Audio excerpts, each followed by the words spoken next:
आदिवासी विद्यार्थ्यांच्या आंदोलनाला मोठं यश। वसतिगृहाच्या प्रवेशासाठी वयाच्या अटीला स्थगिती। प्रवेशासाठी आता कोणतीही वयोमर्यादा नाही। मंत्री अशोक उईकेंची मोठी घोषणा।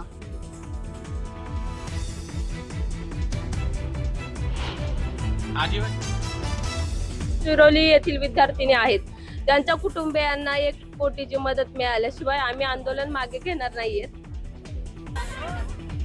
आदिवासी विकास मंत्र्यांच्या आश्वासनानंतरही विद्यार्थी आंदोलनावर ठाम।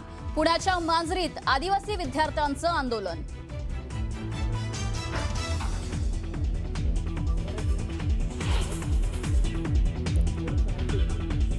खासदार सुप्रिया सुळेंनी मांजरीतील आंदोलक विद्यार्थ्यांशी साधला संवाद। विद्यार्थ्यांचा प्रश्न आणि मागण्यांसंदर्भात सुप्रिया सुळेंनी घेतली माहिती, तर सुजाता आंबेडकरांचीही आंदोलकांसोबत चर्चा।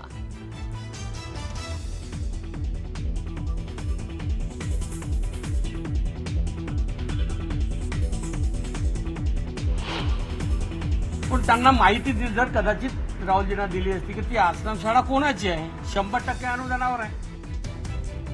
आदिवासी विकास मंत्री अशोक उईकेंचा राहुल गांधींना टोला। आदिवासी विद्यार्थ्यांच्या प्रश्नांकडे लक्ष वेधण्यासाठी राहुल गांधींनी मुख्यमंत्री फडणवीसांना लिहिलं पत्र।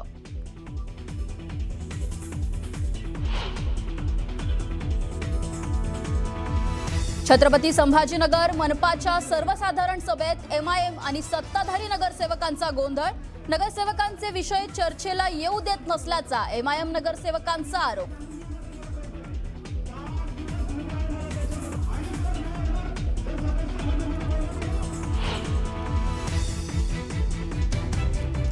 निफाडमधून गुवाहाटीला जाणारी कांद्याची रेल्वे रद्द। कांद्याची रेल्वे रद्द करण्याचं कारण स्पष्ट।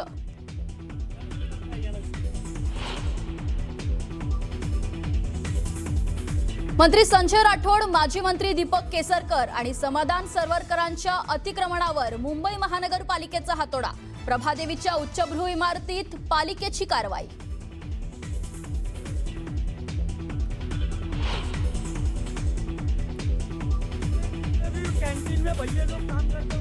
मराठी सक्तीच्या वादानंतर परप्रांतीयांचा व्हिडिओ व्हायरल। रेल्वेत मराठी व्यक्तींना सेवा देऊ नका, परप्रांतीय नागरिकांचं आवाहन।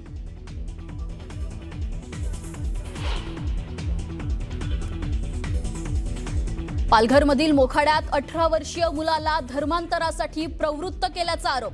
पुस्तक वाचून आजार दूर होतील असा दावा। 22 महिलांविरोधात गुन्हा दाखल।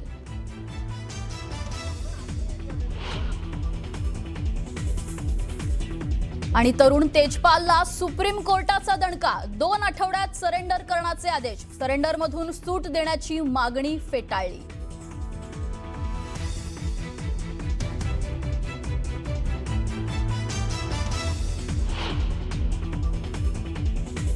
यानंतरची हे एक्सक्लुसिव्ह दृश्य आपण बघतोय। सुजाता आंबेडकर या ठिकाणी पोहोचलेले आहेत। या विद्यार्थ्यांचं समर्थन करण्यासाठी ते काहीतरी बोलण्याची ही शक्यता आहे। त्यांच्यासोबत त्यांचे कार्यकर्ते समर्थक सुद्धा पोहोचल्याचं आपल्याला दिसतंय। त्यामुळे एकूणच हे आंदोलन मोठं होताना दिसतंय।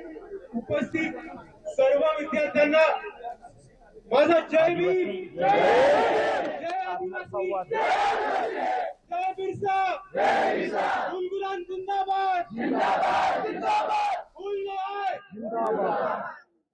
मित्रांनो, सर्वात पहिले मी आपल्या सर्वांचे खूप खूप अभिनंदन करतो की आपण सर्वांनी ताकद दाखवून दिली आहे आणि परत एकदा या महाराष्ट्राला दाखवून दिलंय की आदिवासी विद्यार्थ्यांची जर अन्याय झाला तर आदिवासी विद्यार्थी अजून झोपला नाहीये। तुमच्या नंतर बोलणार खाली करा। मी इथे आदिवासी विद्यार्थ्यांनी एवढंच सांगतो की आपण सर्वांनी परत एकदा दाखवून ठेवले की जर सरकारने आदिवासी विद्यार्थ्यांचा फंड चोरायचा प्रयत्न केला, त्यांच्या मागण्या दाबायचा प्रयत्न केला किंवा त्यांच्या हक्क जे आहेत ते त्यांच्यापासून हिणून घ्यायचा प्रयत्न केला तर आजही इकडचा आदिवासी विद्यार्थी जागा आहे, तो आंदोलन करू शकतो आणि सरकारला जाब विचारू शकतो। आज आपण या आंदोलनाच्या माध्यमातून दाखवून दिले, त्याबद्दल आपल्या सर्वांचे खूप खूप धन्यवाद करतो। मित्रांनो, आपल्या मागण्या खूप नाहीयेत, आपल्या मागण्या खूप जास्त आवाक्याच्या पण नाहीयेत। आपल्या सोप्या मागण्या होत्या। सर्वात पहिले की जिथे जिथे आदिवासी हॉस्टेल असेल विद्यार्थ्यांसाठी तिथे तिथे एक चांगल्या दर्जाचं मेस झालं पाहिजे, ही आपली पहिली मागणी होती. दुसऱ्या बाजूला गडचिरोलीमध्ये ज्या आदिवासी विद्यार्थिनींना साप चावला होता आणि त्याच्यामध्ये मृत्यू झालाय, त्या विद्यार्थिनींच्या कुटुंबाला 1 कोटीची मदत ही सरकारकडनं दिली पाहिजे आणि त्यांच्या घरातल्या एका व्यक्तीला सरकारी नोकरी दिली पाहिजे, ही आपली दुसरी मागणी आहे. तिसरी मागणी आहे की आदिवासी कोट्यामध्ये आदिवासींचं सर्टिफिकेट वापरून जे भामटे घुसखोर फिरलेत त्यांचा सर्टिफिकेट रद्द करा आणि आदिवासींचं आरक्षण आणि आदिवासी विद्यार्थ्यांचं आरक्षण हे फक्त ओरिजिनल आदिवासींना मिळायला पाहिजे, डुप्लिकेट कोणीही नकोय.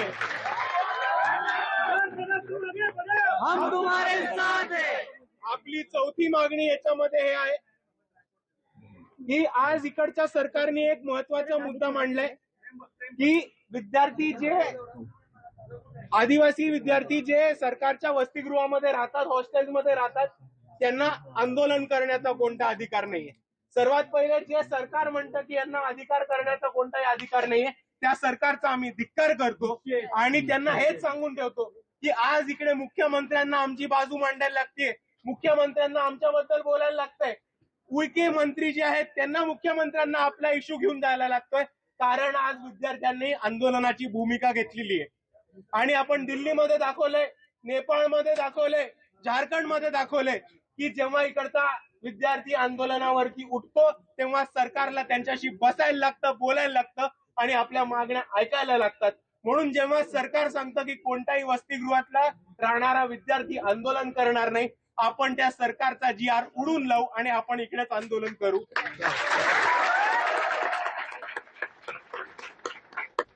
आणि आपली ही शेवटची मागणी आहे की जिथे जिथे वसतिगृह आहेत तिथे तिथे सगळ्या चांगल्या फॅसिलिटीज उपलब्ध झाल्या पाहिजेत. असे कितीतरी आदिवासी विद्यार्थी वसतिगृह आहेत, हॉस्टेल्स आहेत, जिथे बेसिक साफसफाई होत नाही, जिकडे चांगला खायचा दर्जा मिळत नाही, जिकडे स्वतः एक मेस उपलब्ध नाहीये, किंवा जिकडे आदिवासी विद्यार्थ्यांना जमिनीवरती झोपायला लागतं, साधी बेड, कॉट किंवा चांगले टॉयलेट बाथरूमची सुद्धा सोय करून देत नाहीत. आणि म्हणून आमची सरकारकडे हीच मागणी आहे की जिथे जिथे आदिवासी हॉस्टेल्स आहेत त्याचा सर्वात पहिले तपास व्हायला पाहिजे, त्याचा एक ऑडिट व्हायला पाहिजे आणि जितक्या पण गोष्टी कमी आहेत, जितक्या पण फॅसिलिटीजची कमतरता आहे त्या सगळ्या फॅसिलिटीज तातडीने उपलब्ध करून दिल्या पाहिजेत. ही वंचित बहुजन आघाडीची अजून एक सरकारकडे मागणी आहे. आणि आपल्या जितक्या पण मागण्या आहेत त्या मागण्यांवरती वंचित बहुजन आघाडी ठामपणे आदिवासी विद्यार्थ्यांच्या पाठीशी आहे आणि या आंदोलनामध्ये तुमच्या खांद्याला खांदा लावून उभं राहण्याची भूमिका आम्ही नक्की.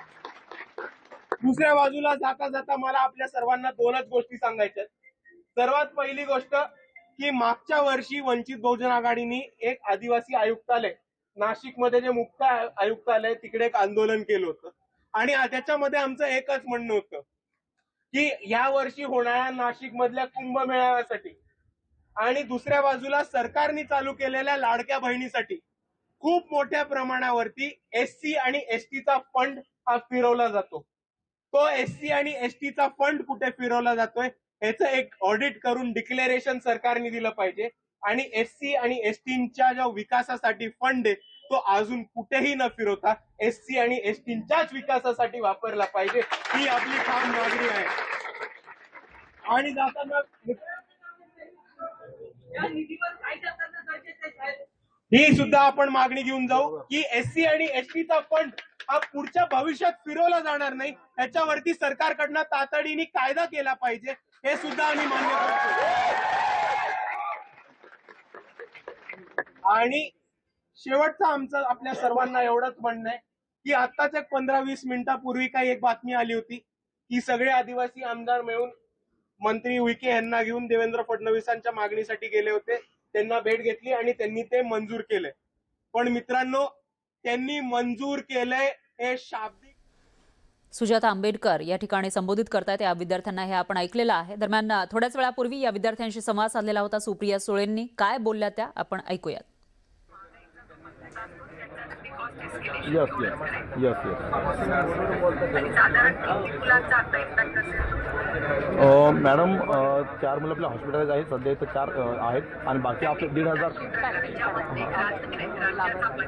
बजेट मॅडम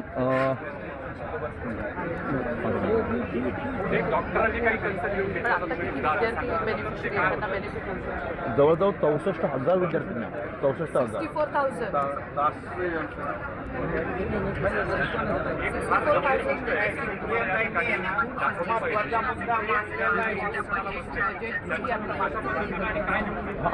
मॅडम आपल्या इथं 22,000 करोड बजेट आपल्या आदेश कशी बघायसाठी आहे परंतु शिक्षणासाठी मात्र यांच्याकडे पैसा नाही हे असं म्हणतो शिक्षणासाठी पैसा नाही बाकी सगळ्या गोष्टींसाठी लाडकी बहिणीच्या निधीसाठी यांच्याकडे पैसा आहे पण आदिवासींच्या शिक्षणासाठी पैसा नाही आदिवासींच्या नोकऱ्यांसाठी पैसा नाही मॅडम मला माहिती आहे ना आदरणीय पवार साहेबांनी आदिवासींसाठी सेपरेट बजेट केलेलं आहे मला माहिती आहे मुख्यमंत्री होय असताना. होय त्याच्यामुळे त्या बजेटला कोणी डिस्टर्ब नाही करू शकत नाही तर पवार साहेब मुख्यमंत्री असताना त्यांनी सेपरेट बजेट केलं आणि त्या बजेटचे पैसे कशाचंही स्टाईल वापरता येत नाही ते फक्त आदिवासी समाजासाठीच वापरता येतात मला थोडंसं बजेटचं ओव्हर कम्प्लीट माझं म्हणणं आहे की भारत सरकार एवढे मोठे इन्फ्रास्ट्रक्चर प्रोजेक्ट करते त्याच्यावेळी आपल्याला मुलांना पैसे द्या ते मोठे मोठे रस्ते उभं करायला जात आहेत आणि Anyway, मला थोडासा अमाऊंट द्या झाला फोन झाला त्यांचा बोलताना आपल्याला बजेटमध्ये पण किती इम्पॅक्ट होईल वगैरे थोडासा आपण अभ्यास करून त्याला लगेच